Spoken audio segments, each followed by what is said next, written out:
Question number 1 says that find the value of 1/4 of 1 by 4. So to do this, what we do is we replace of with a multiplication sign and write 1 by 4. So now this is a product of two fractions that we have to find.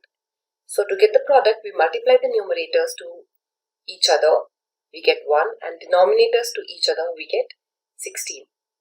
So 1/4 of 1 by 4 is 1 over 16. Similarly, doing the B part, we have to find 1/4 of 3/5. So we write 1 by 4 times 3 by 5. Multiplying the numerators, we get 3. Multiplying the denominators, we get 20. So the answer becomes 3 over 20.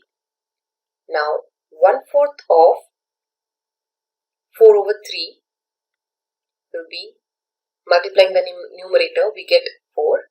And multiplying the denominators, we get 12. Now we can further simplify it because 4 ones are 4 and 4 threes are 12. So the answer for this becomes 1 over 3. Coming to the second bit of it, we have to find 1/7 of 2 over 9. So by the same fashion, we write 1 by 7 times 2 by 9. Multiplying the numerators, we get 2. Multiplying the denominators, we get 63. So the answer becomes 2 over 63. Coming to part B, we write 1 over 7 times 6 over 5.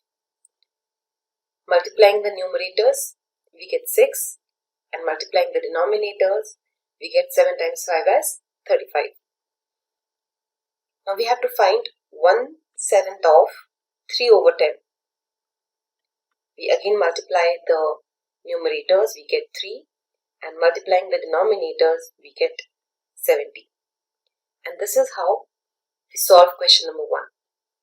To learn more about how QMath can help you crack school and board exams, explore QMath Leap, a live online classroom program run by highly experienced and committed teachers.